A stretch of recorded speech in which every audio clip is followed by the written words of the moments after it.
উদ্দেশ্য বিৰতিৰ পাছত খবৰ এবাৰ চিৰাঙত ৰেপিড এন্টিজেন টেষ্ট কৰিবলৈ গৈ লাগিল হাহাকাৰ। টেষ্ট কিটৰ অভাৱত জিলাখনত স্তব্ধ হৈ পৰিছে কোভিড-19 পৰীক্ষা।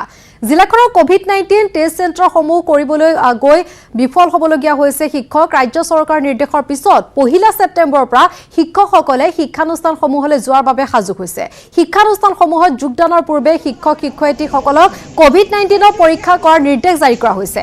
30 আগষ্টৰ ভিতৰত কোভিড পৰীক্ষা সম্পন্ন কৰাৰ বাবে শিক্ষা বিভাগৰ তৰফৰ পৰা নিৰ্দেশ দিয়া হৈছে। কিন্তু চিৰাং জিলাত এই নিৰ্দেশ পালন কৰিবলৈ গৈ বিমুখ হৈ ঘৰ উভতিছে শিক্ষক-শিক্ষয়িত্ৰীসকল।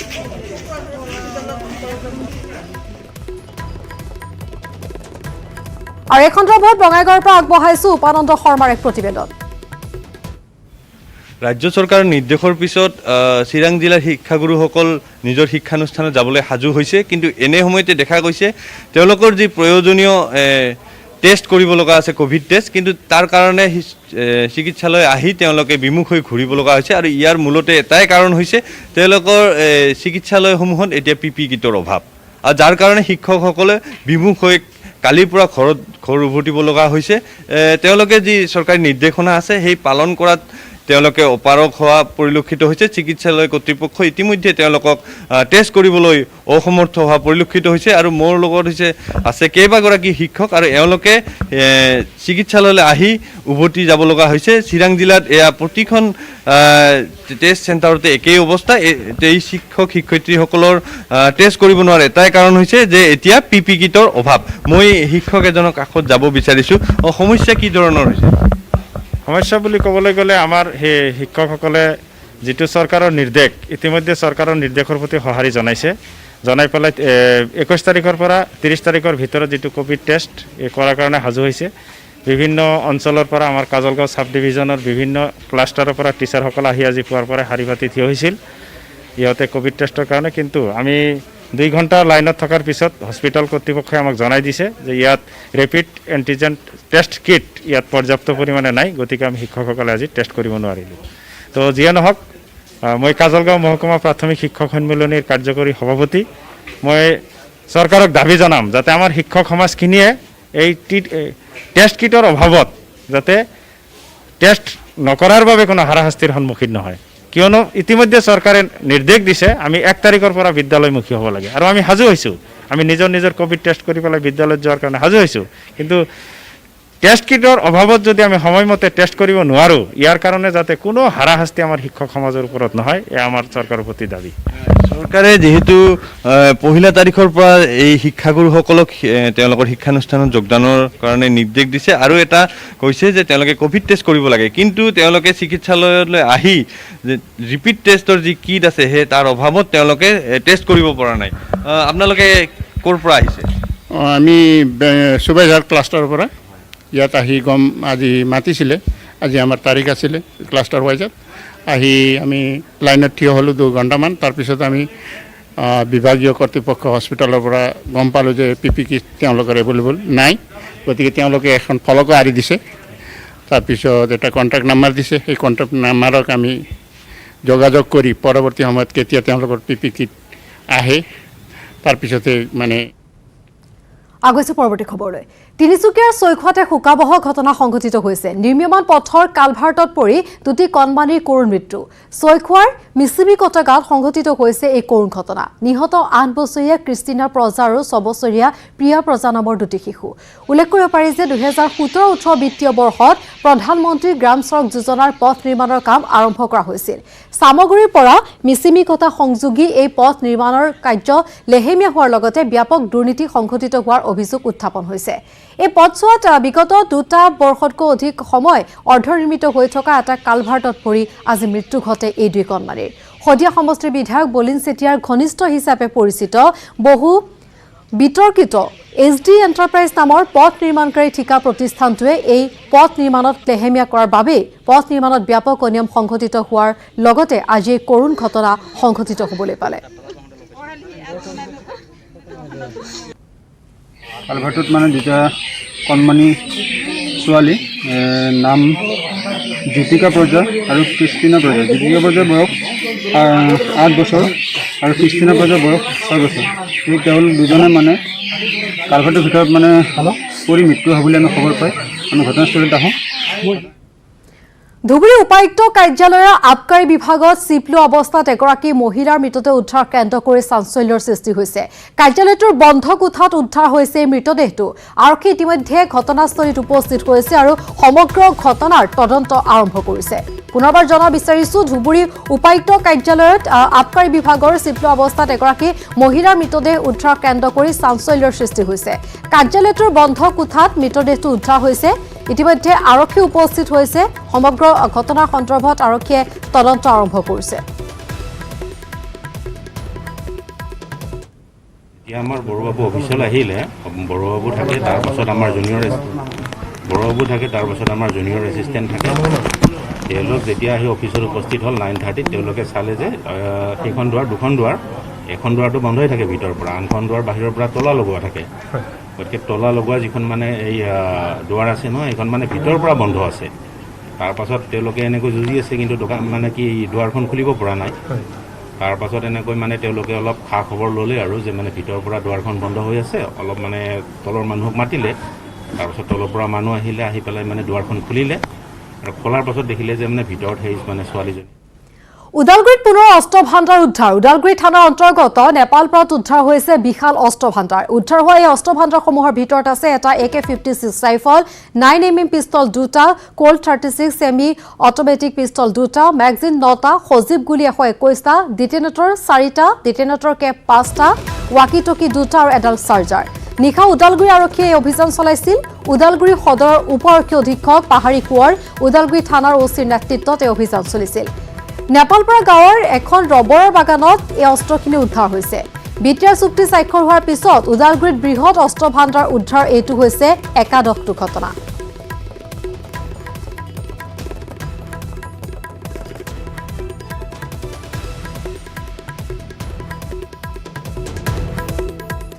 খবৰ এবাৰ মালিগাঁৱৰ আদিংগিৰি পাহাৰত বাঘৰ মুক্ত বিচৰণ। জনাঞ্চলত নিশা নাহৰ ফুটুকিৰ মুক্ত বিচৰণ। CCTV কেমেৰাত বন্দী হৈছে বাঘৰ মুক্ত বিচৰণৰ এই দৃশ্য। 2টা দিন পূৰ্বে বাঘৰ আক্ৰমণত মৃত্যু হৈছিল এটি 6 বছৰীয়া শিশুৰ। আৰু আজি পুনৰ আমি দেখুৱাইছো CCTVত বন্দী হোৱা এই দৃশ্য। বাঘৰ মুক্ত বিচৰণৰ ফলত স্বাভাৱিকতে এতিয়া সকলো আতংকিত হৈছে। কাৰণ আমি জনাইছো কিদৰে 2টা দিন পূৰ্বে মাত্ৰ 2টা দিন পূৰ্বে বাঘৰ আক্ৰমণত মৃত্যু হৈছিল এটি 6 বছৰীয়া শিশুৰ। আৰু তাৰ পিছতে মালিগাঁৱৰ আদিংগিৰি পাহাৰত দেখা পোৱা গৈছে বাঘৰ মুক্ত বিচৰণৰ এই দৃশ্য। আৰু স্থানীয় লোকসকলে ইতিমধ্যে জনাইছে কিদৰে আদিংগিৰি পাহাৰত তেনেদৰে প্ৰায় মুক্ত বিচৰণ কৰে বাঘে।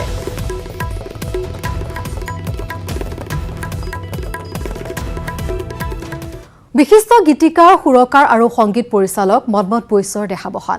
গুৱাহাটীৰ হেল্থ চিটি হস্পিটেলত শেষ নিশ্বাস ত্যাগ কৰে মন্মথ বৈশ্যই। বিশিষ্ট গীতিকাৰগৰাকীৰ মৃত্যু অসমৰ সংগীত জগতৰ বাবে এক অপূৰণীয় ক্ষতি। ফুলেশ্বৰী, বুকুৰে লগৰী, বেলি গ'ল গধূলি হ'ল, মধুৰ মূৰতি, নমামী ব্ৰহ্মপুত্ৰ আদি জনপ্ৰিয় গীতেৰে অসমৰ সংগীত জগতখনক সমৃদ্ধ কৰিছিল মন্মথ বৈশ্যই।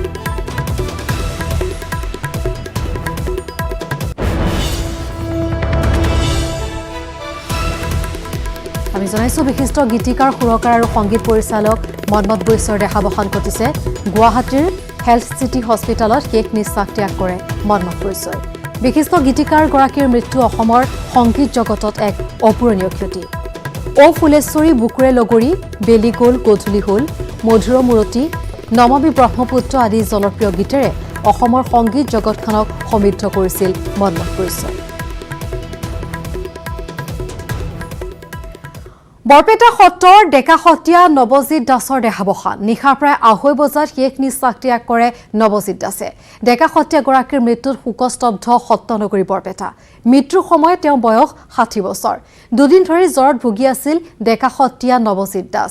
বৰপেটাৰ বুঢ়া সতীয়া বশিষ্ঠ শৰ্মাৰ লগতে বহু লোক ডেকা সতীয়া বাবজনাৰ ঘৰত উপস্থিত হৈ তেখেতৰ প্ৰতি শ্ৰদ্ধা নিবেদন কৰাৰ লগতে পৰিয়াললৈ সমবেদনা জ্ঞাপন কৰিছে। 2009 চনত ডেকা সতীয়া পদত অধিষ্ঠিত হৈছিল নৱজিৎ দাস। যোৱা 22 মে'ত বাইপাছ চাৰ্জাৰী কৰা হৈছিল নৱজিৎ দাসৰ। গুৱাহাটীৰ এপ'ল' হস্পিটেলত অপাৰেশ্যনৰ পিছত বৰপেটাৰ নিজ গৃহতেই তেওঁক ৰখা হৈছিল। মৃত্যুৰ সময়ত ডেকা সতীয়াগৰাকীয়ে পত্নী আৰু 3জন ভাতৃসহ বহু আত্মীয়ক এৰি থৈ গৈছে। সত্ৰীয়া সংস্কৃতিৰ এগৰাকী বিশিষ্ট শিল্পী নৱজিৎ দাস বাবজনা নামৰ দলৰ গুৱাহাটী অনাথাৰ কেন্দ্ৰৰ স্বীকৃত শিল্পী আছিল। ভাৰত চৰকাৰ তত্বাৱধানত 1987 চনত আন্দামান নিকোবৰ দ্বীপপুঞ্জৰ সাংস্কৃতিক কৰ্মীসকলক 1.5 মাহ কাল সত্ৰীয়া সংস্কৃতিৰ প্ৰশিক্ষণ প্ৰদানৰ কামতো তেওঁ নিয়োজিত আছিল। শংকৰদেৱ কলাক্ষেত্ৰ, সত্ৰীয়া সংস্কৃতি সেৱা সমিতি, শংকৰী সংস্কৃতি সেৱা সংঘ আদি কেইবাটাও অনুষ্ঠানৰ জৰিয়তে সত্ৰীয়া সংস্কৃতি তেওঁ প্ৰদৰ্শন কৰিছিল। বৰপেটা সত্ৰৰ হাৰিজানৰ খটখটিৰ পাৰত আজি ডেকা সত্ৰীয়াগৰাকীৰ অন্ত্যেষ্টিক্ৰিয়া সম্পন্ন কৰা হ'ব। বৰপেটা সত্ৰৰ সন্মানীয় ডেকা সত্ৰীয়াৰ বাবজনা ৰাতি 2:30 মানত তেওঁ পৰলোকগামী হৈছে আৰু খবৰ পাই সমস্ত বৰপেটা ৰাইজ তেওঁৰ বাসগৃহত উপস্থিত হৈছোঁ। জন্মিলে মৰিব লাগিব, এইটো ঠিক, কিন্তু আমাৰ বৰপেটাৰ এই অঞ্চলৰ এটা দিশত বৰ ক্ষতি হ'ল, সেইটোৰ সাংস্কৃতিক দিশ। তেওঁ সাংস্কৃতিক দিশত বৰ আগবঢ়া লোক আছিল। বিশেষভাৱে থিয় নাম, যুগল কীৰ্তন, নৃত্যগীত এইবিলাকত বৰ পাকত মানুহ আছিল আৰু অনুষ্ঠানবিলাকৰ এইবিলাক দায়িত্ব নিজে বহন কৰি পালন কৰিছিল। আৰু বিয়লি হেডলাইন্সত পুনৰ সময় হৈছে খন্তেকবিৰতি। গান্ধী পৰিয়াল অবিহনে অচল কংগ্ৰেছ। সোমবাৰৰ কংগ্ৰেছ ৱৰ্কিং কমিটিৰ বৈঠকৰ অন্তত পুনৰ এই কথাই প্ৰমাণ হ'ল। পাকে প্ৰকাৰে পুনৰ কংগ্ৰেছৰ শীৰ্ষ পদত অধিষ্ঠিত হৈ থাকিব সোনিয়া গান্ধী। সোমবাৰে কংগ্ৰেছৰ সভাপতিৰ নামত চলিল এখন হাই লেভেল ড্ৰামা। প্ৰথমে সোনিয়া গান্ধীৰ পদত্যাগৰ ইংগিত, তাৰ পিছতে কংগ্ৰেছ ৱৰ্কিং কমিটিৰ বৈঠকত চলে চাতুৰীয়ে পুনৰ গান্ধী পৰিয়ালৰ কব্জাতে ৰাখি থলে কংগ্ৰেছ দলক। দলৰ নেতৃত্ব বহন কৰি লজ্জাজনকভাৱে পৃষ্ঠভংগ দিয়া ৰাহুল গান্ধীয়ে সোমবাৰে CWC বৈঠকৰ বীৰ পুৰুষৰ দৰে এফালৰ পৰা সকলোকে থকা সৰকা কৰি গ'ল। একাংশ গান্ধী পৰিয়ালৰ ভিত্ত নেতাৰ সমৰ্থনৰ বলত বলিয়ান আৰু দশক জুৰি কংগ্ৰেছৰ শীৰ্ষ আসনৰ মুখত বন্দী হৈ থকা গান্ধী পৰিয়ালে দলৰ চৰম বিপৰ্যয়ৰ সময়তো এৰিব নোৱাৰিলে গাদীৰ মুখ। কপিল সিব্বাল, গুলাম নবী আজাদ, শশী থাৰুৰ আদিৰ জ্যেষ্ঠ কংগ্ৰেছী নেতাৰ আহ্বানেও সলাব নোৱাৰিলে গান্ধী পৰিয়ালক। দলৰ বৰ্তমান প্ৰতিকূল পৰিস্থিতিৰ দোহাই দি দলৰ ভিতৰত যাতে গান্ধী পৰিয়ালৰ বিৰুদ্ধে বিদ্ৰোহ বিসম্বাদে গা কৰি উঠিব নোৱাৰে, তাৰ বাবে CWC বৈঠকত সৰ্বসন্মতিক্ৰমে পুনৰ সোনিয়া গান্ধীকে অন্তৰ্বৰ্তীকালীন সভানেত্ৰীৰ দায়িত্ব দিয়া হয়।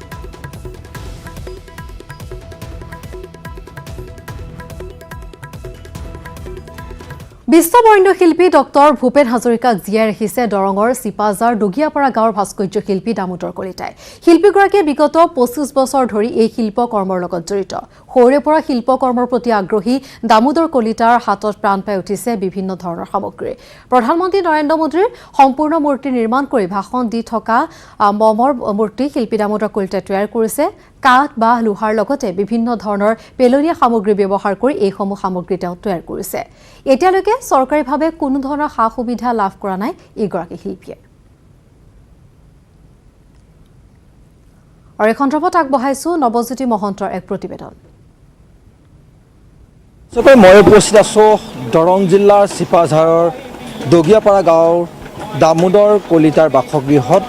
এগৰাকী ভাস্কৰ্য শিল্পী দামোদৰ কলিতা, আৰু তেওঁ বিভিন্ন প্ৰতিমূৰ্তি নিৰ্মাণ কৰি উলিয়াইছে। আৰু বিশেষভাৱে ক'ব লাগিব যে ভূপেন হাজৰিকাক তেওঁৰ ঘৰত জীয়াই ৰাখিছে। তাৰপিছত ৰমেশে দেখুৱাব, এয়া ডক্টৰ ভূপেন হাজৰিকাৰ প্ৰতিমূৰ্তি তেওঁ নিৰ্মাণ কৰিছে। আৰু এগৰাকী দামোদৰ কলিতা নিজে নিজৰ প্ৰতিমূৰ্তি তেওঁ বনাইছে। আৰু লগত আছে ডক্টৰ ভূপেন হাজৰিকা, তেওঁ গীত গাই আছে। অকল ভূপেন হাজৰিকাই নহয়, বিভিন্ন প্ৰতিমূৰ্তি তেওঁ নিৰ্মাণ কৰি আহিছে আৰু সমাদৰ লাভ কৰি আহিছে। বিভিন্ন স্থানত তেওঁ এই প্ৰতিমূৰ্তি প্ৰদৰ্শন কৰি আহিছে। লগতে আমি দেখুৱাইছোঁ, ৰমেশে দেখুৱাব, এয়া এগৰাকী আইতা, কি ধৰণৰ গ্ৰাম্য জীৱনৰ এক পৰিৱেশ বুলি ক'ব লাগিব। এগৰাকী আইতাই কেনেধৰণে আছে, আৰু লগত আমি দেখুৱাইছোঁ এগৰাকী ককা আছে। অকল এই প্ৰতিমূৰ্তিকেইটাই নহয়, বিভিন্ন প্ৰতিমূৰ্তি তেওঁ নিৰ্মাণ কৰি আহিছে আৰু সমাদৰ লাভ কৰিছে এগৰাকী ভাস্কৰ্য শিল্পীয়ে। দামোদৰ কলিতা ডাঙৰীয়াই ডক্টৰ ভূপেন হাজৰিকাক তেওঁৰ ঘৰত জীয়াই ৰাখিছে। আমি তেওঁৰ লগত কথা যত্ন কৰিম। দাদা, যিহেতু দৰঙত আপুনি যথেষ্ট কাম কৰিছে আৰু এই ভাস্কৰ্য শিল্পীৰ জৰিয়তে বিভিন্ন স্থানত এয়া প্ৰদৰ্শনো কৰি আহিছে, কি বনাইছে, কেনেদৰে বনাই আহিছে আপোনালোকে, কিমান দিনৰ পৰা এই শিল্পকৰ্মৰ লগত জড়িত? ঠিক আছে, মই বনাইছোঁ এইটো 22-25 বছৰ আগৰ পৰাই মই শিল্পকলাৰ লগত জড়িত। মই নিজে প্ৰতিমূৰ্তিবিলাক বনাইছিলোঁ। তাৰপিছত ভূপেন দা ঢুকোৱাৰ পিছত মানে 4 মাহমান পিছতে 2-4 মাহমান পিছতে ভূপেন দাৰ প্ৰতিমূৰ্তিটো মই সৃষ্টি কৰিলোঁ। ভূপেন দাৰ সৃষ্টি হ'ল। ভূপেন দাৰ সৃষ্টি হোৱাৰ পিছত কাৰিকৰী বিভাগত মোক অলপ টাইম লাগিছে। তেওঁ জীৱন্ত ৰূপ পাবৰ কাৰণে মই চাইকেল কিনি যঁতৰ বনাই নিজে সৃষ্টি কৰিছোঁ আৰু এইবিলাক ভগৱান জানে। তাৰপিছত মই সৃষ্টি কৰি ভূপেন দাক জীৱন্ত ৰূপটো আনি দিব পাৰিলোঁ। তাৰপিছত ভূপেন দাৰ মানে লৈ পেলাই মই গোটেই অসমখনতে প্ৰায় ঘূৰিলোঁ। তাৰপিছত অকলশৰীয়া ভূপেন দাই গীত গাই ফুৰে। তাৰপিছত মই চিন্তা কৰিলোঁ এজন তবলাবাদক হ'লে তেওঁৰ এটা মানে ষ্টেজটো ভাল লাগে। তাৰপিছত মই নিজৰ প্ৰতিমূৰ্তিটো মই তাতে থিয় কৰালোঁ। থিয় কৰাই তবলাবাদক জইন কৰি দিয়াৰ পিছতে এতিয়া মানুহে তাৰমানে চাই খুব আনন্দ পায়, ভাল পায়। কি বনাইছে আপোনাৰ? এতিয়া মোৰ আছে ৰাসৰ প্ৰগ্ৰেম আছে, মোৰ ককা আইতা আছে, মোৰ নিজৰ ককা আইতা এইবিলাক তামোল খুন্দি আছে, নাঙল কাটি আছে। তাৰপিছত লকডাউনৰ সময়তে মই বহি থকা সময়খিনিত মই আগৰ পুৰণা বস্তু এটা মই উঠাইছোঁ। এটা বুঢ়ী আই সাধু, আগৰ পুৰণা বস্তু বুঢ়ী আইতাৰ সাধুটো মই সৃষ্টি কৰিলোঁ। সেইটো মানে জীৱন্ত ৰূপ পাইছে। তাৰপিছত ৰাসৰ প্ৰগ্ৰেমৰ কাৰণে গ্ৰাহক গজেন্দ্ৰৰ যুদ্ধ আছে, ডাইনছৰ আছে, হাতী ঘঁৰিয়ালৰ যুদ্ধ, এইবিলাক মানে নানান ধৰণৰ আছে। প্ৰতিমা বাইদেউ বনাই পেলাই মই থৈ দিছোঁ। কিহেৰে বনাই? এইবিলাক চব কাঠৰ মূৰ্তি হয়, এইবিলাক কাঠেৰে বনোৱা আৰু লোহাৰ বনোৱা আছে। হাতী আৰু ডাইনছৰবিলাক লোহাৰে বনাওঁ। ঠিক তেনেকৈ কাঠৰ মূৰ্তি কাঠ কাটি বনোৱা এইবিলাক। যোৰহাট 2 নম্বৰ সোণাৰী গাঁৱৰ এজন যুৱকৰ প্ৰচেষ্টাত বহুজনৰ দৃষ্টি আকৰ্ষণ কৰিবলৈ সক্ষম হৈছে। পাৰ্থপ্ৰতিম নেওগ নামৰ যুৱকজনে বিভিন্ন অসমীয়া লোকবাদ্য সুন্দৰকৈ বজাব পাৰে, কিন্তু তেওঁ এই লোকবাদ্যসমূহৰ চৰ্চা নৱপ্ৰজন্মৰ মাজলৈ লৈ যোৱাৰ উদ্দেশ্যে গ্ৰহণ কৰিছে আন এক পদক্ষেপ। সুন্দৰ বাঁহী বজোৱা পাৰ্থই লকডাউনৰ সময়ছোৱাতে মন স্থিৰ কৰিলে 10,000 বাঁহী বনোৱাৰ। ইতিমধ্যে তৈয়াৰ কৰি উলিয়াইছে 2 সহস্ৰাধিক বিভিন্ন প্ৰকাৰৰ বাঁহী। বাঁহীৰ উপৰিও পাৰ্থই মহৰ শিঙৰ পেঁপা, টকা, গগনা, সুতুলি বিভিন্ন লোকবাদ্যৰ প্ৰস্তুত কৰি উলিয়াইছে আৰু এইবোৰ বিক্ৰীৰ ব্যৱস্থা কৰিছে। শিশু তথা যুৱক যুৱতীসকলক এই লোকবাদ্যসমূহৰ প্ৰশিক্ষণ দিবলৈ পাৰ্থই নিজৰ ঘৰৰ চৌহদতে মুকলি কৰিছে এখন বিশেষ বিদ্যালয়। প্ৰতি দেওবাৰে প্ৰশিক্ষণ প্ৰদান কৰা এই বিদ্যালয়খনত বৰ্তমান প্ৰশিক্ষাৰ্থীৰ সংখ্যা 30 গৰাকী। আৰু এই সন্দৰ্ভত আগবঢ়াইছো গৌতম বৰাৰ এক প্ৰতিবেদন। আমি আজি উপস্থিত আছো যোৰহাটৰ এগৰাকী বিশেষ ব্যক্তিৰ ঘৰত, যিগৰাকী ব্যক্তিয়ে দীৰ্ঘদিন ধৰি অসমীয়া লোকবাদ্যসমূহৰ প্ৰসাৰৰ চেষ্টা অব্যাহত ৰাখিছে আৰু তাৰ লগতে এই ক্ষেত্ৰত বিশেষ ব্যৱস্থা গ্ৰহণ কৰিছে আৰু বিশেষকৈ এই লোকবাদ্যসমূহৰ নিৰ্মাণ কৰাৰ লগতে বিভিন্ন নৱপ্ৰজন্মৰ মাজলৈ এই বাদ্যসমূহ লৈ যোৱাৰ ক্ষেত্ৰত পাৰ্থপ্ৰতিম নেওগ নামৰ যুৱকজনে বিশেষ অৰিহণা আগবঢ়াই আহিছে। প্ৰথমে মই পাৰ্থপ্ৰতিমৰ সৈতে কথা পাতিম, কিন্তু তেওঁৰ যিটো ৱৰ্কশ্বপ মই দেখুৱাই বিচাৰিছোঁ নিউজ18 অসম নৰ্থ ইষ্টৰ দৰ্শকসকলক যে 10,000 বাঁহী বনোৱাৰ লক্ষ্য স্থিৰ কৰি লৈছে আৰু ইতিমধ্যে কেইবা হাজাৰ বাঁহী নিৰ্মাণ কৰিছে। আৰু আমি দেখুৱাইছোঁ যে তেওঁৰ যিটো ৱৰ্কশ্বপ তাত হোৱা হৈছে কেৱল বাঁহীয়ে নহয়, অসমীয়া যিসমূহ লোকবাদ্য আছে সেইসমূহ প্ৰায়ভাগেই পাৰ্থপ্ৰতিমে নিজে নিৰ্মাণ কৰিছে। আৰু আমি দেখুৱাইছোঁ যে মহৰ শিঙৰ পেঁপা, অতি সুন্দৰ সুন্দৰ মহৰ শিঙৰ পেঁপা তেখেতে নিৰ্মাণ কৰিছে। ঠিক সেইদৰে বিভিন্ন প্ৰকাৰৰ বাঁহী আৰু তেওঁ সম্পৰীক্ষাও কৰিছে বাঁহী নিৰ্মাণৰ জৰিয়তে, যে কেৱল বাঁহেৰেই নহয় পাইপেৰেও বাঁহী বনাইছে। ঠিক সেইদৰে যি মহৰ শিঙৰ পেঁপা আমি দেখুৱাইছোঁ, এনেকৈ বহু পেঁপা ইয়াত আছে, এইসমূহ বিক্ৰী কৰা হ'ব। আৰু তাৰ লগতে এনেধৰণে বাঁহেৰেও পেঁপা বনাইছে। ঠিক সেইদৰে ন শিকাৰুৰ বাবে বটলৰ জৰিয়তে পেঁপা বনাইছে। আমি দেখুৱাইছোঁ যে বহু সংখ্যক সুতুলি আমি ইয়াত দেখিবলৈ পাইছোঁ। বিহু নাচনীসকলে এই সুতুলি বজায় আৰু ঠিক সেইদৰে টকা, আমি গগনা দেখিবলৈ পাইছোঁ। ঠিক সেইদৰে ছাগলী শিঙৰ পেঁপাও আমি দেখিবলৈ পাইছোঁ। অৰ্থাৎ এক মনোমোহা পৰিৱেশ আৰু অসমীয়া এই যি লোকবাদ্যসমূহৰ প্ৰসাৰৰ বাবে বহু চেষ্টা কৰিছে এগৰাকী যুৱকে। মই বহুত অভিনন্দন জনাইছোঁ প্ৰথমে যি প্ৰচেষ্টা হাতত লৈছে আপুনি, যে 10,000 বাঁহী নিৰ্মাণৰ চেষ্টা অব্যাহত ৰাখিছে, কেইবা হাজাৰ বাঁহী বনাইছে আৰু তাৰ লগতে এখন আপুনি বিদ্যালয় খুলিছে, যিখন বিদ্যালয়ত নৱপ্ৰজন্মৰ লোকসকলক, যুৱক যুৱতীসকলক আপোনাৰ এই বাঁহী বাদনৰ প্ৰশিক্ষণ দিছে। অলপ ক'ব নেকি? হয় হয়, মই আচলতে বিহুৰ লগত আমি জড়িত আছিলোঁ, যিহেতু আমাৰ এটা দৌল আছিলে। যিহেতু আপোনালোকে সকলোৱে জানেই আমাৰ এইবাৰ কৰোণাৰ কাৰণে আমি বিহু বহাগ যিহেতু আহিলে, কিন্তু আমি অনুষ্ঠান পৰিৱেশন কৰিব নোৱাৰিলোঁ আৰু বিয়া ঘৰত হ'লেও বা অন্যান্য মাংগলিক কাৰ্যসূচীটো আমি আমাৰ অনুষ্ঠান চলাই আছিলোঁ। আৰু এনে পাক্ষিণত যিহেতু যে আমাৰ লোকশিল্পীসকল দুৰ্যোগৰ দিনতো মই এখন স্কুল খুলিছোঁ। স্কুলখনত আপোনাৰ ঢোল, খোল, নেকেৰা, টোকাৰী, বাঁহী আৰু লগতে নৃত্যৰো প্ৰশিক্ষণ দিয়া হয়। সত্ৰীয়া পিছত সৃষ্টিশীল এনেকৈ সকলোবোৰ নৃত্য প্ৰশিক্ষণ দিয়া হয়। আৰু সকলোকে জনাইছোঁ যে আৰু ইয়াত স্কুলখনত আমি বিনামূলীয়া কৰিছোঁ আপোনাৰ যিটো জইণ্ট ফিজ আমি সেইটো বিনামূলীয়া কৰিছোঁ। লগতে মান্থলি এটা নিম্ন পৰিমাণৰ মান্থলি এটা ফিজ ধাৰ্য কৰিছোঁ। আৰু তেনেদৰে আমি নৱপ্ৰজন্মক যাতে আমাৰ বাদ্যখিনিৰ প্ৰতি আকৰ্ষিত হয় সেই প্ৰচেষ্টা কৰিছোঁ, সেইকাৰণে স্কুলখন খোলা হৈছে। পৰৱৰ্তী খবৰ বৰপেটাত নিশা সোণৰ নাওসহ 2 যুৱকক গ্ৰেপ্তাৰ কৰা হৈছে। হাউলিৰ সমীপৰ মতুপুৰীত 31 নম্বৰ ৰাষ্ট্ৰীয় ঘাইপথত যুৱক 2জনৰ পৰা জব্দ কৰা হৈছে সোণৰ নাও। হাউলি আৰক্ষীৰ জালত বসন্ত কুমাৰ সিং আৰু ৰমেশ কুমাৰ সিং। দুয়োৰে ঘৰ বিহাৰৰ জামুই জিলাৰ লক্ষীপুৰ থানা অন্তৰ্গত সবলপুৰ গাঁৱত। 2 যুৱকৰ পৰা জব্দ কৰা সোণৰ নাওখনত খোদিত আছে যীশুৰ প্ৰতিকৃতি। বৰপেটাৰ পৰা এখন টেম্পৰে হাউলি অভিমুখে আহি আছিল যুৱক 2জন। এক গোপন সূত্ৰৰ খবৰৰ ভিত্তিত টেম্পোখনত তালাচী চলাই যুৱক 2জনৰ পৰা জব্দ কৰিছে সোণৰ নাও। হাউলি থানাৰ ভাৰপ্ৰাপ্ত বিষয়া পংকজ দাসৰ নেতৃত্বতে অভিযান চলিছিল। যীশুৰ প্ৰতিকৃতি অংকিত সোণৰ নাওখন কিদৰে হাউলিলৈ অনা হৈছিল সেই সম্পৰ্কে আৰক্ষীয়ে তদন্ত অব্যাহত ৰখা হৈছে।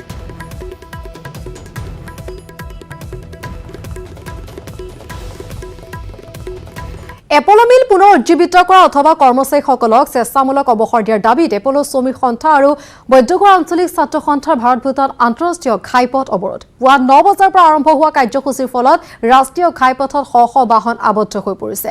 প্ৰতিবাদকাৰীসকলে হাতে হাতে বেনাৰ লৈ চৰকাৰ বিৰুদ্ধে শ্লোগান দি পৰিৱেশ উত্তাল কৰি তোলে।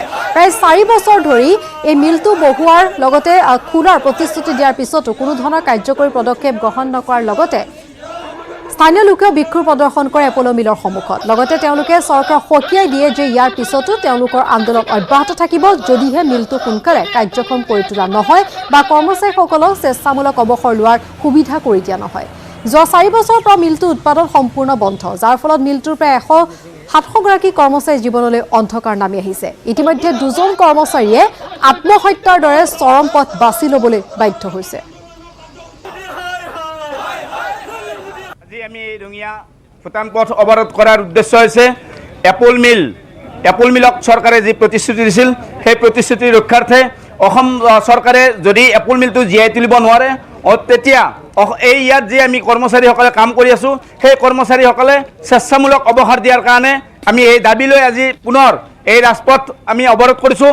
আৰু যদি ইয়াৰ ফলপ্ৰসূ যদি আমি নাপাওঁ শেহতীয়াকৈ বিদ্যালয় প্ৰাদেশিকৰণ হোৱাৰ লগে লগে এতিয়া একাংশ বিদ্যালয়ৰ প্ৰধান শিক্ষক আৰু জিলা শিক্ষা বিষয়া ব্যস্ত হৈছে দুৰ্নীতিত। লখিমপুৰ মাজুলী সীমান্তৰ নাওবৈচা শিক্ষা খণ্ডৰ এখন প্ৰাথমিক বিদ্যালয়। কেৱল নামৰ কাগজ পত্ৰত যেন এখন বিদ্যালয়, নাই গৃহ, নাই কোনো আচবাব। বছৰ বছৰ ধৰি কৰ্তব্য কৰি থকাৰ শিক্ষকৰ নামৰ বিপৰীতে তালিকাত নাম অন্তৰ্ভুক্ত হৈছে কোনোদিনে ৰাইজে নেদেখা শিক্ষক, যাক লৈ এতিয়া হতভম্ব হৈ পৰিছে স্থানীয় লোক।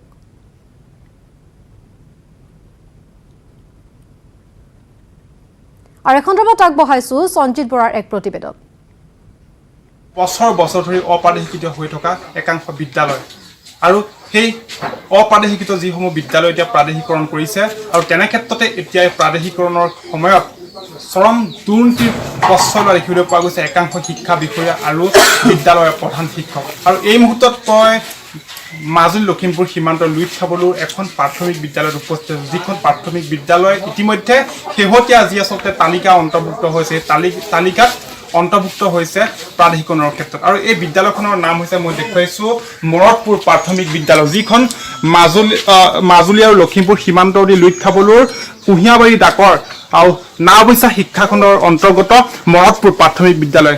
1978 চনতে প্ৰতিষ্ঠা হোৱা এইখন বিদ্যালয় ইতিমধ্যে শেহতীয়াকৈ চৰকাৰে যি প্ৰাদেশিকৃত কৰিছে সেই প্ৰাদেশিকৰণত নাম তালিকাভুক্ত হোৱা দেখিবলৈ পোৱা গৈছে। কিন্তু এনে ক্ষেত্ৰত এতিয়া স্বয়ং এই বিদ্যালয়খনত যিজন প্ৰধান শিক্ষক সেই প্ৰধান শিক্ষকে এতিয়া প্ৰশ্ৰয় লৈছে দুৰ্নীতিৰে। আৰু য'ত বহু বছৰ ধৰি আচলতে শিক্ষকতা কৰি থকা এগৰাকী শিক্ষয়িত্ৰীক আচলতে বঞ্চিত কৰি কোনোদিন উপস্থিত নথকা ৰাইজে নেদেখা এজন শিক্ষকক এতিয়া নিযুক্তি দিয়াক লৈ এতিয়া প্ৰতিক্ৰিয়াৰ সৃষ্টি হৈছে ৰাইজৰ মাজত। আৰু দেখুৱাইছোঁ এই সময়ত এতিয়া ৰাইজ সমবেত হৈছে, কাৰণ এইগৰাকী শিক্ষয়িত্ৰী যিগৰাকী শিক্ষয়িত্ৰীৰ কাষত মই উপস্থিত আছোঁ সেই শিক্ষয়িত্ৰীগৰাকী এতিয়া বঞ্চিত হৈছে। আৰু যাৰ বাবে এতিয়া তেখেতে এতিয়া দীৰ্ঘ বছৰৰ মূৰত যেতিয়া চৰকাৰীকৰণৰ হোৱা দেখিবলৈ পালে বিদ্যালয়খন এতিয়া মূৰে কপালে হাত দিবলগীয়া হৈছে তেখেতৰ যেতিয়া নাম তালিকাত নেদেখি। কি ক'ব বাইদেউ, কি হৈছে ঘটনাটো? ইয়াত মই 2000 মোৰ দেউতা ঢুকাইছিলে মানে প্ৰথমতে মোৰ দেউতা আছিলে এইটো স্কুলৰ ছেকেণ্ড পোষ্টত তেতিয়া 2015 চনত মোৰ দুৰ্ভাগ্যবশতঃ মোৰ দেউতা ঢুকাই থাকিলে তাৰপিছত মোৰ ইয়াত মেনেজিং আহি তাৰপিছত মোৰ হেড গৈ পেলাই নিজৰ আমাৰ ঘৰত গৈ আমাৰ দেউতাৰ সকামৰ দিনা 3 দিনৰ পাছত তেতিয়া মোক মাতি আনি পেলাই 2015 চনৰে 7 এপ্ৰিলৰ ইয়াত মোক এপইণ্ট কৰা হৈছিলে কিন্তু মই ক্লাছ কৰি আছিলোঁ 2015 ধাৰাবাহিকভাৱে ক্লাছ কৰি আছোঁ যেতিয়া মই 2019 চনৰ ভেৰিফিকেশ্যন হৈছিলে লাষ্ট আমাৰ হেৰি প্ৰাদেশিকৰণৰ কাৰণে সেই তাৰ পাছত ভেৰিফিকেশ্যনৰ পাছত যেতিয়া মই চালোগৈ অফিচত যে মোৰ পোষ্টটো মই ছেকেণ্ড পোষ্টত নাই থাৰ্ড পোষ্টত আছিলোঁ আছে মানে এতিয়াও আছে তেনেকুৱা কাৰণে মই পুৰা ক্ষোভিত হ'লোঁ তাৰপিছত মই হেডমাষ্টৰৰ ওচৰত গ'লোঁ হেডমাষ্টৰৰ ওচৰত গৈ একো লাভ নাপালোঁ হেডমাষ্টৰ কৈছে তোমাৰ বয়স হোৱা নাই এনেকৈ ক'লে বয়স হোৱা নাই কাৰণে মই ভূপেন খাউনক দি থৈছোঁ বুলি কোৱা নাই মই আপুনি ভূপেন যিজন শিক্ষকক এতিয়া আপোনাৰ নামৰ ঠাইত এতিয়া যিজন শিক্ষকৰ নাম দেখিছে সেইজনক আপোনালোকে ইয়াত দেখিছে নাই দেখা মই কেতিয়াও দেখা নাই আৰু চিনি নাপাওঁ ভূপেন খাউন নামটো মই জাষ্ট মোৰ ভেৰিফিকেশ্যনৰ পাছতহে মই শুনিছোঁ মানে নামটো তেতিয়াহে শুনিছোঁ তাৰ আগত মই কেতিয়াও শুনা নাই আৰু দেখাও নাই